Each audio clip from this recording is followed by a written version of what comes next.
ఏది అయినా ట్రై చెయ్యి ఆచి చికెన్ మసాలా. ఆచి చికెన్ మసాలా.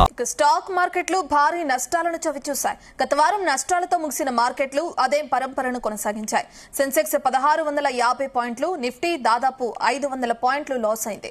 పశ్చిమాసియాలో యుద్ధం కారణంగా భారత స్టాక్ మార్కెట్లపై తీవ్ర స్పష్టంగా కనిపిస్తుంది.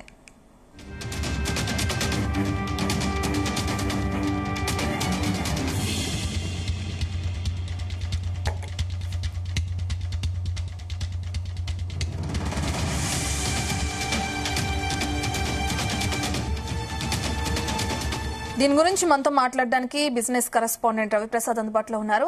రవి, చెప్పండి, ఇప్పటికే చూసుకుంటే స్టాక్ మార్కెట్లు భారీ నష్టాలను చూసినట్టు తెలుస్తుంది. యుద్ధం కారణంగానే అనుకోవచ్చా? దీనికి సంబంధించిన డీటెయిల్స్ ఏంటి? గుడ్ ఆఫ్టర్నూన్ రత్న. ఓవరాల్ గా మనం చూసుకుంటే లాస్ట్ ఒక 20 డేస్ నుంచి అయితే యుద్ధం యొక్క భయాలు స్టాక్ మార్కెట్ అయితే కుదిపేస్తున్నాయి. లాస్ట్ ఒక 20 డేస్ నుంచి చూసుకుంటే స్టాక్ మార్కెట్ ఇంచుమించు ఒక 10 to 12% అయితే పడిపోవడం మనం అబ్జర్వ్ చేయొచ్చు. ముఖ్యంగా మిడిల్ ఈస్ట్ లో యుద్ధ భయాలు స్టాక్ మార్కెట్లను అయితే ముంచెత్తాయి. తర్వాత చెమురు యొక్క భయాలు, ఎఫ్ఐఐల అమ్మకాలు, ఈ విధంగా అయితే ఇండెక్స్ లను అయితే మొత్తం క్రాష్ చేశాయని చెప్పాలి. ఫలితంగా ఈ వారం కూడా మార్కెట్ అయితే స్టార్టింగ్ కూడా భారీ నష్టాలతో స్టార్ట్ అవడం అయితే మనం అబ్జర్వ్ చేయొచ్చు.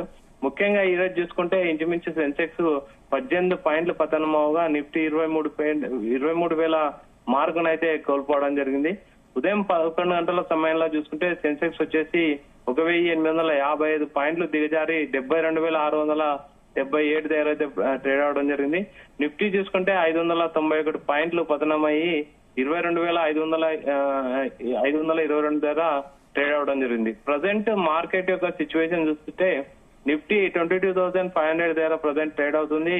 600 పాయింట్లు మైనస్ లో ఉంది. సెన్సెక్స్ చూసుకుంటే 72,903 దగ్గర ప్రజెంట్ ట్రేడ్ అవుతుంది. 1,630 మైనస్ పాయింట్లు అయితే కొనసాగడం జరుగుతుంది. బ్యాంక్ నిఫ్టీ చూసుకుంటే 2,000 పాయింట్లు పడిపోవడం జరిగింది. 51,400 దగ్గర ప్రజెంట్ ట్రేడ్ అవడం జరుగుతుంది. Compare to dollar rupee value వచ్చేసి 93.95 దగ్గర అయితే ప్రజెంట్ ట్రేడ్ అవడం జరుగుతుంది. ఓవరాల్ గా మిడ్ అండ్ స్మాల్ క్యాప్లు కూడా ఇంచుమించు 4% పడిపోవడం మనం అబ్జర్వ్ చేయొచ్చు. ముఖ్యంగా మార్కెట్ చూసుకుంటే గ్లోబల్ మార్కెట్లు గ్లోబల్ అంటే వార్ ఎఫెక్ట్ అయితే ఖచ్చితంగా ఉంది. గ్లోబల్ వైజ్ కూడా వార్ ఎఫెక్ట్ ఉందని చెప్పాలి. ముఖ్యంగా ఏషియన్ మార్కెట్లు కూడా పడిపోవడం, గ్లోబల్ మార్కెట్లలో కూడా చూసుకుంటే కొరియా గానీ 5% పడిపోవడం, జపాన్ 3.55% పడిపోవడం, చైనాకు సంబంధించిన మార్కెట్ అయితే 2% పడిపోవడం, గ్లోబల్ పానిక్ అయితే సెల్లింగ్ అయితే ఖచ్చితంగా ఉందని చెప్పాలి. యూరోప్ లో కూడా అన్ని మార్కెట్లు కూడా నెగిటివ్ లో ఉండడం మనం అబ్జర్వ్ చేయొచ్చు. ఇది డైరెక్ట్ గా ఇండియన్ మార్కెట్ పైన అయితే ప్రెజర్ ఖచ్చితంగా ఉందని చెప్పాలి. ముఖ్యంగా మెయిన్ చూసుకుంటే హార్మోజ్ జలసంధి యొక్క టెన్షన్, ఆయిల్ సప్లై యొక్క టెన్షన్ అయితే మార్కెట్ పైన ఎక్కువ ఉంది. ప్రజెంట్ క్రూడ్ ప్రైజెస్ చూసుకుంటే $112 వరకు పెరగడం జరిగింది. తర్వాత లాజిస్టిక్స్ కానీ ట్రేడ్ రిస్క్ కానీ బాగా పెరగడం స్టాక్ మార్కెట్ పైన పెద్ద ఎఫెక్ట్ అని చెప్పాలి. తర్వాత ఇన్వెస్టర్ల ప్యానింగ్ సెల్లింగ్ కూడా భారీగా ఉంది. ఎఫ్ఐఐలు కూడా భారీగా సెల్ చేయడం, ఇంచుమించు 1,00,000 కోట్లు విత్డ్రా చేయడం అనేది మనం ఈ యుద్ధ ప్రభావం వల్ల చూడొచ్చు. తర్వాత రూపీ వాల్యూ చూసుకుంటే పతనం అవడం మనం అబ్జర్వ్ చేయొచ్చు. 93.8 నుంచి 93.94 దగ్గర పతనం అవడం, అంటే మొన్ననే ఆల్ టైమ్ లోకి రీచ్ అయింది. మళ్ళీ ఈ రోజు కూడా ఆల్ టైమ్ లో రీచ్ అవడం రూపీ అనేది మనం అబ్జర్వ్ చేయొచ్చు. డాలర్ స్ట్రాంగ్ అవుతుండడం. తర్వాత ఎందుకని ముఖ్యంగా మనం చూసుకుంటే ఎఫ్ఐల అవుట్ఫ్లో, అంటే ఎఫ్ఐలు అయితే సెల్లింగ్స్ భారీగా ఉన్నాయి. ఆయిల్ ఇంపోర్ట్ కాస్ట్ పెరగడం కూడా పెద్ద ఎఫెక్ట్ చెప్పొచ్చు. తర్వాత ఇంపోర్ట్ కంపెనీస్ పైన ప్రెజర్ ఎక్కువగా పడడం, ఇన్ఫ్లేషన్ రిస్క్ ఉంటుందనేసి ఎక్స్పర్ట్లు చెప్పడం, ఓవరాల్ గా ఇన్వెస్టర్లు కానీ ఎఫ్ఐలు కానీ ఓవరాల్ గా సెల్లింగ్ వైపు ఉండడం అనేది మార్కెట్ కి పెద్ద దెబ్బ అని చెప్పొచ్చు. తర్వాత బ్రెంట్ క్రూడ్ ఆయిల్ చూసుకున్నా చూడే 108 నుంచి 113 రేంజ్ లో ప్రజెంట్ రన్ అవడం కూడా మార్కెట్ పడిపోవడానికి పెద్ద కారణం అని చెప్పాలి. వార్ వల్ల ఆయిల్ సప్లై ఫియర్ ఖచ్చితంగా ఉంది. ధరల వాల్టాలిటీ అయితే ఖచ్చితంగా ఉంది. ముఖ్యంగా ఆయిల్ అంటే సెక్టార్ వైజ్ చూసుకుంటే మనం ఆయిల్ మార్కెటింగ్ కంపెనీస్ అయితే చాలా డౌన్ అవడం జరిగింది. ఎయిర్లైన్స్ సంబంధించిన వాటిలో కూడా కాస్ట్ బాగా ఇంక్రీజ్ అవడం, పెయింట్ కానీ కెమికల్ కంపెనీస్ కూడా ప్రెజర్ లోకి వెళ్ళడం మనం అబ్జర్వ్ చేయొచ్చు.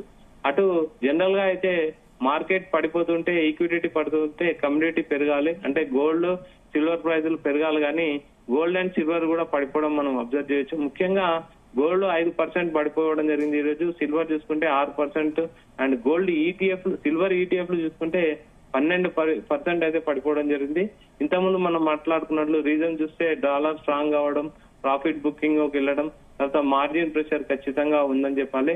సేఫ్ ఏమైనా గోల్డ్ కూడా ఫాల్ అవ్వడం అనేది లిక్విడిటీ క్రంచ్ అనేది బాగా జరుగుతుంది అనేది ఖచ్చితంగా చెప్తున్నారు ఎక్స్పర్ట్ చెప్పేది అది. తర్వాత సెక్టర్ వైజ్ మనం ఇంపాక్ట్ ఆలోచిస్తే వర్స్ట్ సెక్టర్ అంటే మెటల్ సెక్టర్ అయితే బాగా పడిపోవడం జరిగింది. ఇంచుమించు 5% బిగ్గెస్ట్ ఫాల్ అని చెప్పాలి. తర్వాత పిఎస్యు బ్యాంక్స్ కానీ హెవీ సెల్లింగ్ అయితే కనపడింది. రియాలిటీ, ఆటో, ఎఫ్ఎంసీజీ డౌన్ అవడం కూడా అబ్జర్వ్ చేయొచ్చు మనము. ఐటీకి సంబంధించిన సెక్టర్ కూడా ఆల్రెడీ మార్కెట్ అంటే యుద్ధం రాకముందు కూడా డౌన్ అవడం, యుద్ధం ప్రభావంతో ఇంకా డౌన్ అవడం అయితే మనం అబ్జర్వ్ చేయొచ్చు. ముఖ్యంగా పాజిటివ్ లో మనం ఎక్కువ చూసుకుంటే డిఫెన్స్ సంబంధించిన సెక్టార్లు ఉన్నాయి. తర్వాత power, energy, NTPC, power grid లాంటివి మాత్రం కొంచెం స్టేబుల్ గా ఉన్నాయని చెప్పాలి.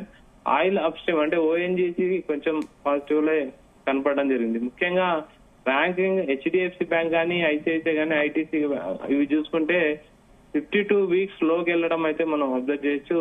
నిఫ్టీ 500లో చూసుకుంటే 400+ స్టాక్స్ అన్ని కూడా ఇంచుమించు 20% అయితే పడిపోవడం మనం అబ్జర్వ్ చేయొచ్చు రత్న.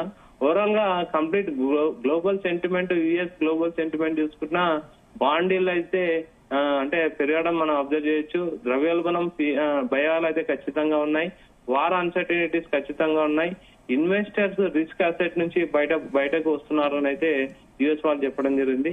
అంటే ఇన్వెస్టర్ స్ట్రాటజీ ఎలా ఉండాలి, ఇలాంటి వార్ వచ్చినప్పుడు పానిక్ సెల్లింగ్ అయితే అవాయిడ్ చేయాలని అయితే చెప్పడం జరుగుతుంది. హై వాల్టాలిటీ ఎక్స్పెక్ట్ చేయొచ్చు అండ్ ఇంట్రాడే రిస్క్ కూడా ఉంటుంది. కాబట్టి డిఫెన్స్ సెక్టర్ పైన ఎక్కువగా ఫోకస్ చేస్తే పవర్ గానీ, ఫార్మా గానీ, ఎఫ్ఎంసీజీ గానీ ఎక్కువ ఫోకస్ చేయాలని చెప్పడం జరుగుతుంది. లాంగ్ టర్మ్ వాళ్ళైతే మార్కెట్ వాల్యుయేషన్ అట్రాక్టివ్ గా ఉంది కాబట్టి ఇప్పుడు ఆల్ టైమ్ లో ఉన్న స్టాక్స్ ను, వాల్యుయేషన్ ఉన్న స్టాక్స్ ను అయితే బై చేయడం చాలా బెటర్ అని చెప్తున్నారు. బై అండ్ డిప్ లో ఉంటే ఇంకా బెటర్ అని చెప్తున్నారు. డిప్పులు కంటిన్యూ చేయాలి. క్వాలిటీ స్టాక్స్ అక్యుములేట్ చేస్తే మాత్రం అంటే ఫ్యూచర్ లో మంచి లాభాలు దొరకచ్చు అని అయితే చెప్పడం జరుగుతుంది. సింపుల్ గా చూస్తే మార్కెట్ అయితే వార్ టెన్షన్ ఖచ్చితంగా ఉంది.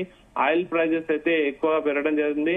డాలర్ స్ట్రాంగ్ అవ్వడం, రూపీ వీక్ అవ్వడం, FII sellings, global market crash, full గా మార్కెట్ అయితే పానిక్ సెల్లింగ్ లో ఉందని చెప్పాలి. అన్ని సెక్టార్లు కూడా డౌన్ లోనే ఉంది. ఇది ప్రజెంట్ అయితే క్రాష్ కాదు, కొంతమంది అయితే ఆపర్చునిటీ కూడా కావచ్చు. కానీ మీరు ఒక డిసిప్లైన్ గా ఒక స్టిప్ వైజ్ కొంటే మాత్రం ఇన్వెస్టర్లు ఎలాంటి నష్టం ఉండదు అని అయితే చెప్పడం జరుగుతుంది. ఓవరాల్ గా ఈ రోజు మార్కెట్ అయితే ఖచ్చితంగా నెగిటివ్ లో ఉండడం అంటే నెగిటివ్ లోనే ట్రేడ్ అయిపోయింది. అంటే వీక్ స్టార్టింగ్ డే కొంచెం ఏమైనా పాజిటివ్ ఉండొచ్చు. హార్మోజ్ జరుగుతుందికి సంబంధించిన ఏదైనా న్యూస్ వస్తే మాత్రం మనకు మంచి పాజిటివ్ మూవ్మెంట్ రావచ్చు అని అయితే చాలా మంది ఆశపడడం జరిగింది. కాకపోతే అలాంటివి అయితే ఏం కనిపించలేదని చెప్పాలి. ఓవరాల్ గా మార్కెట్ లో నెగిటివ్ లోనే ట్రేడ్ అవడం అయితే మనం అబ్జర్వ్ చేయొచ్చు రత్న. అంటే రవి, ముందు అంటే లాస్ట్ వీక్ నుంచి కూడా ఇదే విధంగా నష్టాల్లో కొనసాగడం చూస్తున్నాం. మళ్ళీ ఎప్పుడు పుంజుకునే అవకాశం ఉంటుంది అనుకోవచ్చు, లేదంటే ఇదే నష్టాలు కొనసాగితే ఎటువంటి పరిస్థితులు నెలకొనే అవకాశం ఉంటుంది ముందు? అయితే యాక్చువల్ గా ఇంతకుముందు అంటే ఇరాన్ ఒక స్టేట్మెంట్ ఇవ్వడం జరిగింది. తమ విద్యుత్ ప్లాంట్లపై అమెరికా దాడులు చేస్తే హార్మోజ్ జలసంధిని పూర్తిగా మూసేస్తామంటూ కూడా ఇరాన్ హెచ్చరికలు చేయడం జరిగింది. అంతేకాకుండా ప్రాంతీయ విద్యుత్ క్షేత్రాలపైన కూడా దాడులు చేస్తామని అయితే ఇరాన్ అనౌన్స్ చేయడం కూడా ఇంకా వారు ఉద్రిక్తత పెరుగుతుంది కానీ తగ్గే అవకాశాలు అయితే లేదు. అంతర్జాతీయ మార్కెట్ లో కూడా నష్టాల పరంపర కొనసాగడం, ఇంతకుముందు చెప్పినట్టు మనం ఆసియా పసిఫిక్ మార్కెట్లు అయితే భారీగా పతనం అవడం చూడొచ్చు. జపాన్ సంబంధించి అండ్ దక్షిణ కొరియా సంబంధించి కూడా 6% అయితే పడిపోవడం జరిగింది. ఓవరాల్ గా ఆస్ట్రేలియాకి సంబంధించిన హాంకాంగ్ అన్ని మార్కెట్లు కూడా నెగిటివ్ లో ఉన్నాయి. అయితే ఇప్పట్లో అంటే యుద్ధ మేఘాలు పోయే అవకాశం లేదు. ఇంకా రోజు రోజుకి ఉద్రిక్తత పెరుగుతుంది కానీ తగ్గే అవకాశం లేదు. చమురు ధరలు పెరగడం, తర్వాత హార్మోజ్ జలసంధికి సంబంధించిన అంటే ఒకరిపై ఒకరు అంటే నువ్వు ఆపాలి అనేది ఈగోకి వెళ్ళడం అయితే ఇరు దేశాలు ప్రపంచ దేశాలను అయితే ఆర్థికంగా దెబ్బతీస్తున్నాయని చెప్పాలి. మనం చూసుకుంటే ఇంచుమించు ఒక గంటలో 1000 కోట్ల అమ్మకాలు జరగడం అయితే మనం అబ్జర్వ్ చేయొచ్చు. ఓవరాల్ గా 1000 అంటే ఒక యుద్ధం స్టార్ట్ అయిపోయిన చూస్తే లాస్ట్ ఒక 10 days నుంచి 1000 కోట్ల మేర ఎఫ్ఐఎల్ అమ్మకాలు అయితే ఖచ్చితంగా ఉన్నాయని చెప్పాలి. సో మనం ఈ సినారియో అంతా అబ్జర్వ్ చేస్తే ఖచ్చితంగా ఇప్పట్లో ఆగే అవకాశాలు లేవు. ట్రంప్ గానీ ఇరాన్ గానీ వెనక్కి తగ్గి ఏమన్నా స్టేట్మెంట్స్ చేస్తే తప్ప యుద్ధ భయాలు అయితే వెళ్లే అవకాశాలు అయితే ఖచ్చితంగా లేదు.